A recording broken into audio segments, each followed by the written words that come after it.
ఎర్రకోట నుంచి చుట్టుపక్కల కొన్ని కిలోమీటర్ల వరకు హై సెక్యూరిటీ జోన్, పూర్తిగా నిఘా వ్యవస్థ ఉంటుంది. అనుక్షణం ప్రతి కదలికని అధికారులు అబ్జర్వ్ చేస్తూనే ఉంటారు, మన ఇంటెలిజెన్స్ వ్యవస్థ అబ్జర్వ్ చేస్తూనే ఉంటుంది. అయినా కానీ ఇంత పెద్ద బ్లాస్టా? కాకపోతే ఇక్కడ ఒక్క విషయాన్ని మనం గమనించాలి, అనుకున్న దానికంటే అతి తక్కువ నష్టం జరిగింది. అంటే వాళ్ళు ఎంత నష్టం చేద్దాం అనుకున్నారో దాంట్లో ఒక చిన్న నష్టమే. వరుసగా జమ్మూ కాశ్మీర్లో వాళ్ళ దగ్గర ఉన్నటువంటి పేలుడు పదార్థాలన్నీ పట్టుబడ్డాయి. ఆ తర్వాత ఫరీదాబాద్లో 2 డాక్టర్స్ ముజమ్మిల్ అలాగే ఆదిల్ పట్టుబడ్డారు.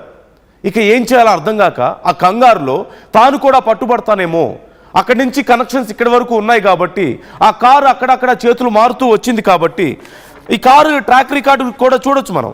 సల్మాన్ అనే వ్యక్తి తారిక్కి ఆ కారు ఇచ్చినట్లుగా తెలుస్తుంది. తారిక్ నుంచి ఉమర్కి, అంటే ఇప్పుడు ఎవరైతే ఇక్కడ ఈ దాడులకు పాల్పడ్డాడో ఆ వ్యక్తి వరకు ఈ కారు వచ్చింది. అండ్ ఈ కారు ఎక్కడెక్కడ తిరిగింది అనేది చూస్తే జమ్మూ కాశ్మీర్ పుల్వామా ప్రాంతాల వరకు కూడా ఈ కారు రూట్ కనిపిస్తుంది మనకి. అంటే వీళ్ళందరికీ ఇంటర్లింక్స్ ఉన్నాయి. ఒకేసారి దేశవ్యాప్తంగా భారీ కుట్రకు పాల్పడ్డారు. కానీ వాళ్ళ కుట్రను భగ్నం చేయడంతో ఏం చేయాలో అర్థం కాక ఏదో ఒక రకంగా నష్టం చేయాలన్న కారణంతో ఇప్పుడు ఈ దారుణానికి పాల్పడ్డారు. ఒక్కసారి ఇక్కడ నేను మీకు మ్యాప్ చూపిస్తున్నాను. ఢిల్లీలో ఎర్రకోట ఉన్నటువంటి మ్యాప్ ఇదిగో ఇక్కడ మీకు కనిపిస్తుంది. ఈ ప్రాంతంలో మీకు ఎర్రకోట కనిపిస్తుంది. అక్కడి నుంచి ఈ ప్రాంతం అంతా కొన్ని కిలోమీటర్ల పరిధి వరకు ఇదిగో ఈ రోడ్ నుంచి ఈ ప్రాంతం అంతా కూడా హై సెక్యూరిటీ జోన్ మధ్యలో ఉంటుంది.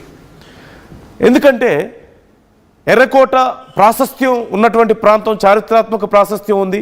అలాగే ఇటు ప్రతి 15 ఆగస్టుకి మన ప్రధాని జెండా ఎగరవేసి అక్కడ జాతిని ఉద్దేశించి ప్రసంగిస్తూ ఉంటారు. ముఖ్యమైనటువంటి కార్యాలయాలు చుట్టుపక్కల చాలా ఉన్నాయి. ఎంతోమంది ప్రజలు విజిటింగ్కి వస్తూ ఉంటారు. దేశ విదేశాల నుంచి వచ్చిన వాళ్ళు కూడా ఢిల్లీకి వస్తే ఎర్రకోటను చూసి వెళ్తారు. అలాంటి ప్రాంతంలో ఇంత హై సెక్యూరిటీ జోన్లో 3 గంటల పాటు ఆ ప్రాంతంలో కార్ పార్క్ చేసి ఉన్నప్పటికీ కనీసం ఎందుకు దొరకలేదు? అండ్ వన్ మోర్ థింగ్, ఆ కారు మీద చాలా చలాన్స్ కూడా ఉన్నాయి. చాలా చలాన్స్ ఉన్నట్లుగా తెలుస్తుంది. వాటన్నిటినీ రీసెంట్గానే క్లియర్ చేశారు. HR26CE2624 car number. ఈ కారు మీద ఎన్నో చలాన్స్ ఉన్నాయి, ముఖ్యంగా NCR పరిధిలోనే ఉన్నాయి. వీటన్నిటిని రీసెంట్గానే క్లియర్ చేసినట్లుగా తెలుస్తోంది. అంటే they are plotting all this. ఆ ప్లాట్ చేస్తున్న సమయంలోనే ఒకవేళ కారు మీద కనుక చలాన్స్ ఉంటే ఎవరైనా పోలీసులు ఆపితే వివరాలు ఎక్కడ బయటకు వస్తాయో అన్న భయంతో, ఇన్ని చలాన్స్ కనుక పెండింగ్లో ఉంటే ఎక్కడ వివరాలు బయటకు వచ్చేస్తాయో, ఎవరికి సంబంధించిన కారు, ఎందుకు ఇన్ని రోజులు కట్టలేదు అనే డీటెయిల్స్ బయటకు వస్తాయి. కాబట్టి ఆ రికార్డ్స్ అన్నీ కూడా వాటన్నిటినీ క్లియర్ చేసినట్లుగా తెలుస్తోంది. ఒకసారి ఈ మ్యాప్ నేను మీకు ఎక్స్ప్లెయిన్ చేసే ప్రయత్నం చేస్తాను. ఇక్కడ మీరు చూస్తున్నారు, ఇదిగో ఇక్కడ ఎర్రకోట ఉంది, ఇక్కడ ఉంది ఎర్రకోట మీకు క్లియర్గా కనిపిస్తుంది. ఇక్కడి నుంచి ఒకసారి మీరు చూడొచ్చు, ఇదిగో ఈ ప్రాంతం అంతా కూడా ఇది మెట్రో స్టేషన్ పార్కింగ్ దగ్గర పేలుడు జరిగినటువంటి ప్రాంతం. అంటే ఎర్రకోట నుంచి మహా అయితే ఒక 2-3 రోడ్స్ డిఫరెన్స్ కూడా కనిపించడం లేదు మనకి. ఇదిగో ఇక్కడ చూస్తున్నాం, ఇక్కడ ఒక రోడ్ కనిపిస్తుంది, మెయిన్ రోడ్. ఆ తర్వాత చిన్న స్ట్రీట్స్ కనిపిస్తున్నాయి. అండ్ దెన్ ఎర్రకోట. సో ఎర్రకోటని ఆనుకునే ఉంది. ఎర్రకోటకి వెళ్ళేటువంటి మెట్రో స్టేషన్ గేట్ దగ్గర, గేట్ నెంబర్ 1 దగ్గర ఈ బ్లాస్ట్ జరిగింది. అంటే ఎర్రకోటకి అతి సమీపంలోనే జరిగింది. ఇంకొంచెం అవకాశం ఉంటే ఇంకా లోపలికి వెళ్ళే ప్రయత్నం చేసి ఉండొచ్చు, కానీ అవకాశం లేదు. ఎందుకంటే చుట్టూ పోలీస్ పహారా ఉంటుంది కాబట్టి అక్కడితో ఆగిపోయారు. అండ్ ఆపిన సమయంలో ఇదిగో ఈ ప్రాంతంలో ఈ మెయిన్ రోడ్ ఇక్కడ ఇదంతా కూడా ప్రజలు విపరీతంగా ఉండేటువంటి ప్రాంతం. ఈ ఎర్రకోట నుంచి వచ్చిన తర్వాత ఈ ప్రాంతం అంతా కూడా షాప్స్, చిన్న చిన్న దుకాణాలు ఇవన్నీ ఉంటాయి. అండ్ ప్రతిరోజు every evening thousands of people అక్కడికి వస్తూ ఉంటారు. ఆ ప్రాంతంలోకి ఎన్నో వ్యాపార సముదాయాలు ఆ ప్రాంతం అంతా ఉన్నాయి. ఈ నేపథ్యంలోనే ఎక్కువగా ప్రజలు ఉండేటువంటి ప్రాంతం కోసం వాళ్ళు వెయిట్ చేశారు, ఆ సమయం కోసం వెయిట్ చేశారు. ఈవినింగ్ టైం అయింది. ఆ టైంలో అయితే ఎక్కువ మంది జనం ఉంటారు, ఎక్కువ కార్లు ఉంటాయి, చుట్టూ ఎక్కువ వెహికల్స్ ఉంటాయి, భారీ నష్టం చేయడానికి అవకాశం ఉంటుంది. కాబట్టి పక్కాగా ప్లాన్ చేసుకున్నారు. They are very angry.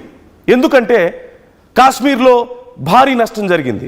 2900 కిలోల పేలుడు పదార్థాలను మన సీక్రెట్ ఏజెన్సీస్ బయట పెట్టాయి, వాటిని స్వాధీనం చేసుకున్నాయి. ఫరీదాబాద్లో వాళ్ళ ఫ్రెండ్స్ని అదుపులోకి తీసుకున్నారు, అరెస్ట్ చేశారు. సో ఇక్కడికి లింక్స్ వస్తాయేమో అన్న భయం, ఇక్కడికి లింక్స్ వస్తే తాము కూడా అరెస్ట్ అవుతాం, తాము ఏమి చేయలేకపోతాం అన్నటువంటి భయంతో కుట్ర చేసి అప్పటికప్పుడు ఏదో ఒక రకంగా నష్టం చేయాలన్న ఒక ఆవేదనతో చివరికి ఈ బ్లాస్ట్కి వాళ్ళు పాల్పడ్డటువంటి పరిస్థితి కనిపిస్తుంది.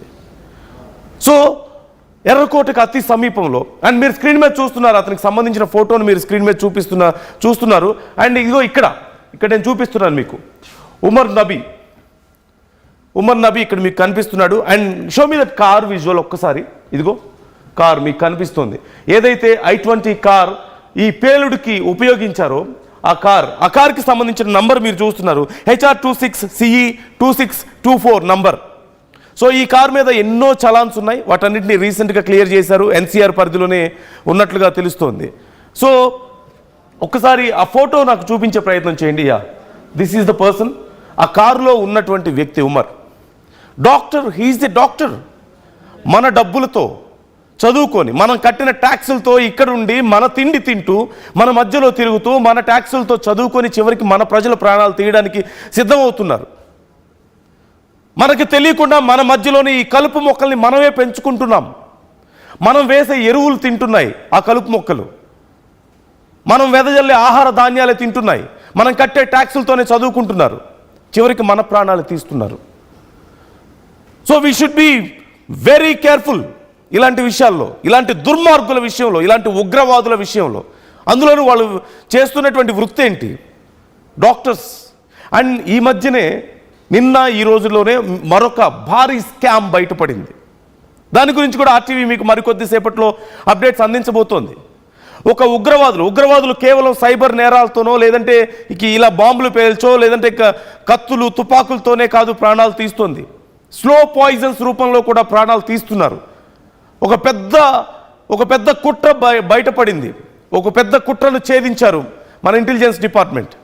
సో దానికి సంబంధించి కూడా ఒక క్లియర్ ఎవిడెన్స్తో సహా నేను మీకు డీటెయిల్స్ ఇవ్వబోతున్నాను. బట్ బిఫోర్ దట్ ఒకసారి అక్కడ ఉన్నటువంటి పరిస్థితి ఏంటి, ఆ బ్లాస్ట్ జరిగిన తర్వాత అక్కడ ఉన్నటువంటి పరిస్థితి ఏంటి, ఎలాంటి భయానక పరిస్థితులు ఉన్నాయి, అవి నేను ఒక్కసారి మీకు చూపించాలనుకుంటున్నాను. PCR just show me those videos and photos. ఒక్కసారి నేను ఆ వీడియోస్ అండ్ ఫొటోస్ చూపిస్తాను. You can see. ఇది ఈరోజు ఉదయం ముందు వీడియో ఒకసారి నాకు చూపించండి. ఇది అక్కడ ఆ బ్లాస్ట్ జరిగిన సమయంలో సాధారణ ప్రజలు ఎలా పరుగులు పెడుతున్నారో మీరు చూస్తున్నారు. చిన్న పిల్లలు, ఇదిగో నెలల పిల్లలు, మహిళలు, పెద్దవాళ్ళు అందరూ ఉన్నారు.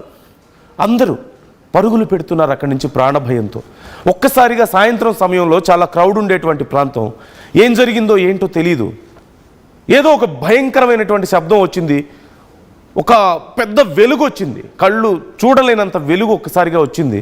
తీరా చూస్తే ఎక్కడ చూసినా హాహాకారాలు, ఎక్కడ చూసినా ఛిద్రమైనటువంటి శరీర భాగాలు, కార్లు బ్లాస్ట్ అయిపోయి ఆ ప్రాంతం అంతా మసిగా మారిపోయింది, పూర్తిగా బూడిదైపోయినటువంటి పరిస్థితి.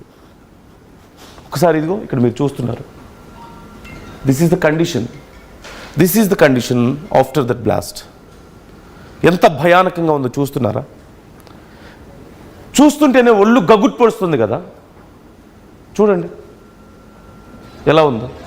కార్లు కూడా మెల్ట్ అయిపోయి, అంటే మెటల్స్ సైతం మెల్ట్ అయిపోతే what about human body? We're just flesh and bones కదా, అంతకుమించి ఏముంటుంది? 13 మంది ప్రాణాలు కోల్పోయారు, 20 మందికి పైగా తీవ్రంగా గాయపడ్డారు, ఇంకా ఎక్కువ మంది ప్రాణాలు పోయే అవకాశం ఉంది అంటున్నారు ఇప్పుడు చికిత్స పొందుతున్న వాళ్ళలో. సో వాళ్ళందరి పరిస్థితి ఎలా ఉంటుందో ఒక్కసారి ఆలోచించండి. ఇప్పుడు గాయాల పాలైన వాళ్ళైనా సరే ఆ ట్రామా నుంచి బయటికి రావడానికి ఎంత సమయం పట్టొచ్చు, ఎన్ని నెలలు పట్టొచ్చు, ఎన్ని సంవత్సరాలు పట్టొచ్చు? వాళ్ళు నిద్రపోగలుగుతారా? వాళ్ళ కళ్ళ ముందు కనపడినటువంటి ఆ దారుణాన్ని వాళ్ళు మర్చిపోగలుగుతారా? వాళ్ళ మైండ్లోంచి అది చెరిగిపోవడానికి ఒక జీవితం కాలం పడుతుంది ఖచ్చితంగా. ఇక వాళ్ళ కుటుంబాలని, వాళ్ళ కుటుంబ సభ్యుల్ని నష్టపోయిన వాళ్ళ పరిస్థితి ఎలా ఉంటుంది? మనం తప్పు చేసామా? మొన్న కేవలం ఆపరేషన్ సింధూర్ని మొదలుపెట్టి మధ్యలో ఆపి మనం తప్పు చేసామా? ఫినిష్ చేసి ఉండాల్సిందా కొద్దిగా? కాళ్ళ బేరానికి వచ్చారు, సరే అని చెప్పి బ్రతుకుపోండి అని చెప్పేసి వదిలేసాం. బట్ అదే ఇప్పుడు చివరికి మళ్ళీ మన వాళ్ళ ప్రాణాలు తీసింది. ఏ కొద్దిపాటి నష్టం మాకు జరిగినా మేము ఊరుకోం, వరల్డ్ మ్యాప్లో మిమ్మల్ని లేకుండా చేస్తామని పాకిస్తాన్కి వార్నింగ్స్ ఇచ్చాం. బట్ వాళ్ళేం చేశారు? మా దగ్గర అణుబాంబులు ఉన్నాయి, మిమ్మల్ని లేపేస్తాం, సింధు జలాల మీద మీరు ప్రాజెక్టులు కడితే మిమ్మల్ని ఆ ప్రాజెక్టులు పేల్చేస్తాం, మేము తలుచుకుంటే సగం ప్రపంచాన్ని నాశనం చేస్తాం. ఇవే కదా వాళ్ళు మాట్లాడుతున్న మాటలు. మనం తప్పు చేశామా? పూర్తిగా ఆ ఉగ్ర మూలాలను కూడా నాశనం చేయకుండా మనం ఉగ్రవాదుల్ని, అక్కడ ఉన్నటువంటి సైనికుల్ని సపరేట్ చేసి చూస్తున్నామేమో. నో, వాళ్ళ మునీర్ అతను ఒక పెద్ద ఉగ్రవాది కాదా? ఉగ్రవాది మాట్లాడుతున్న మాటలు కాదా? అమెరికా గడ్డ మీద కూర్చొని సగం ప్రపంచాన్ని నాశనం చేస్తానని చెప్పిన వ్యక్తి మామూలు మనిషి ఎందుకు అవుతాడు? అతను ఒక ఉగ్రవాది. He's not just a soldier. చూడండి చివరికి జరిగిన నష్టం మనం చూస్తున్నాం. ఇదిగో ఇది వాళ్ళు మనం దయతలిచి కనికరించి వదిలేస్తే మనకి మిగిలిన ప్రతిఫలం ఇది. మన ప్రజల ప్రాణాలు పోవడం, మన భారతీయుల శరీరాలు నుజ్జునుజ్జైపోయాయి. ఏ పార్ట్ ఎక్కడుందో కూడా వెతుక్కోవడానికి దొరకడం లేదు. ఇదా మనకి మిగిలే ప్రతిఫలం? జాలి చూపిస్తే బ్రతుకుపోండి అని వదిలేస్తే మనకి మిగిలే ప్రతిఫలం ఇదేనా? ఒకవేళ 2900 కిలోల పేలుడు పదార్థం కనుక జమ్మూ కాశ్మీర్లో ఉన్నది మొత్తం వాడుంటే, ఒక్క కారు బ్లాస్ట్ జరిగితేనే ఇంత జరిగిందే, అక్కడున్న మొత్తం వాడుంటే మన పరిస్థితి ఎలా ఉండేది? ఎంత నష్టం! ఎన్ని వందల మంది, వేల మంది నష్టపోయి ఉండేవాళ్ళు, ఎన్ని వ్యవస్థలు చిన్నాభిన్నం అయి ఉండేది, మన ప్రభుత్వాలకే ఎంత మాయని మచ్చయి ఉండేది, మన సీక్రెట్ ఏజెన్సీస్కి అది మాయని మచ్చయి ఉండేది. ఇప్పుడు ఈ విషయంలో కూడా వస్తుంది ఖచ్చితంగా. నిఘా వ్యవస్థలు ఎందుకు పసిగట్టలేకపోయాయని ఇప్పటికే కొంతమంది అడుగుతున్నారు. But of course they are trying their best. 2900 kgs of ఆ పేలుడు పదార్థాన్ని వాళ్ళు స్వాధీనం చేసుకోగలిగారు, అరెస్ట్ చేయగలిగారు వీలైనంత వరకు. ఇక్కడి వరకు ఎక్కడొస్తారో, ఈ ఢిల్లీ వరకు ఎక్కడొస్తారో అని చెప్పి ఇప్పుడు వాళ్ళు ముందే ఈ దారుణానికి పాల్పడ్డారు. ఇక ఎలాగో వచ్చేలా ఉన్నారు మన వరకు. సో వాళ్ళకి నష్టం చేసి పోదాం మనం, పోయేదేదో అని చెప్పేసి ఇదిగో ఇలాంటివి చేశారు. ఆ కారు నిండా పేలుడు పదార్థాలు పెట్టుకొచ్చి బాగా జనం ఉండేటువంటి ప్రాంతానికి వచ్చి చివరికి ఇలాంటి నష్టాన్ని చేసిపోయారు. ఒకసారి నెక్స్ట్ ఇంకా మరికొన్ని విజువల్స్ ఉన్నాయి, నేను మీకు చూపించే ప్రయత్నం చేస్తాను. Yeah, he's the person. మనం ఆల్రెడీ చూసాం. ఇదిగో ఇదే కారు, అదే పర్సన్ 3 గంటల పాటు అక్కడ పార్క్ చేసి ఆ తర్వాత వెళ్ళి ఈ బ్లాస్ట్కి పాల్పడ్డాడు. నెక్స్ట్ విజువల్ ఒకసారి ప్లే చేయండి. ఇదిగో జరిగిన సమయంలో, బ్లాస్ట్ జరిగిన సమయంలో అక్కడ ఉన్నటువంటి పరిస్థితి ఇది. This is the condition. అదిగో మెట్రో స్టేషన్ అక్కడ కనిపిస్తుంది. స్టేషన్కి ఆ గేట్ నెంబర్ 1కి దగ్గరలోనే, here is the metro station లోపల. యా, ఆ గేట్కి దగ్గరలోనే మనకు కనిపిస్తుంది ఇక్కడ పరిస్థితి. చూడండి ఎలా మన భారతీయుల దేహాలు అందులో కాలిపోతున్నాయి. మన సోదర సోదరీమణులే అక్కడ కాలిపోతుంది, మన ఆస్తే అక్కడ కాలిపోతుంది. ఒకసారి హైదరాబాద్లో కూడా దీనికి సంబంధించి ఇప్పుడు హై అలర్ట్ చూస్తున్నాం. హైదరాబాద్లో ప్రజెంట్ కండిషన్ ఎలా ఉందో కూడా నేను మీకు చూపిస్తాను. హైదరాబాద్లో కూడా ఇప్పుడు ఎక్కడ చూసినా సరే, ఎక్కడికక్కడ ఇప్పుడు హైదరాబాద్, ఢిల్లీ, ముంబై, అలాగే కోల్కతా, ఇలా దేశవ్యాప్తంగా ముఖ్యమైనటువంటి అన్ని సిటీల్లోనూ హై అలర్ట్ ప్రకటించారు. అలాగే వెహికల్స్ చెక్ చేస్తున్నారు, కార్స్, బైక్స్ అన్ని చెక్ చేస్తున్నారు. ఏ మాత్రం అనుమానం ఉన్నా సరే వెంటనే వారిని అదుపులోకి తీసుకుంటున్నారు, క్వశ్చన్ చేస్తున్నారు. Now I would like to show you కొన్ని ఎవిడెన్సెస్ నేను మీకు చూపిస్తాను. అంటే కండిషన్ ఎలా ఉంది ప్రజెంట్, ఎలాంటి హై అలర్ట్ ఉంది అంటే అధికారులు మనకి బయటకి చెప్పడం లేదు. But we should be very careful. They don't want us to be panic, but కేర్ఫుల్గా అయితే ఉండాలి కదా. ఆర్టీవీ మిమ్మల్ని హెచ్చరిస్తోంది, you are not safe now. Hyderabad మహానగరంలో కూడా స్లీపర్ సెల్స్కి సంబంధించి, టెర్రరిస్ట్ యాక్టివిటీస్కి సంబంధించి, టెర్రరిస్ట్ లింక్స్కి సంబంధించి ప్రతిసారి మనం ఎన్నో రకాల వార్తలు వింటూనే ఉన్నాం. బయటకు వచ్చేవి చాలా తక్కువ. సో ఇలాంటి కండిషన్లో ఎంతకైనా తెగబడవచ్చు, ఏమైనా జరగవచ్చు. కాబట్టి కేర్ఫుల్గా ఉండండి. ఇప్పటికే ఓవైపు జూబ్లీ హిల్స్ ఉప ఎన్నికలు జరుగుతున్నాయి. ఈ సమయంలో జూబ్లీ హిల్స్ ఉప ఎన్నికలు జరుగుతున్నటువంటి ప్రాంతంలో కూడా ఈ స్నిఫర్ డాగ్స్తో సెర్చ్ చేస్తున్నారు. దిస్ ఈజ్ ద కండిషన్ హైదరాబాద్లో. అదిగో టీజీ కార్ మనం చూస్తున్నాం. హైదరాబాద్లో వాళ్ళు వీళ్ళని తేడా లేదు. ఎవరి మీద అనుమానం వచ్చినా సరే ప్రతి ఒక్కళ్ళ కార్ని ఇంచ్ టు ఇంచ్ చెక్ చేస్తున్నారు, ప్రతి ఒక్కళ్ళ బైక్స్ని చెక్ చేస్తున్నారు, వాళ్ళకి సంబంధించిన డీటెయిల్స్ని చెక్ చేస్తున్నారు. ఒకవేళ కనుక ఏదైనా తేడా ఉంటే వెంటనే వాళ్ళని అదుపులోకి తీసుకొని ప్రశ్నిస్తున్నారు.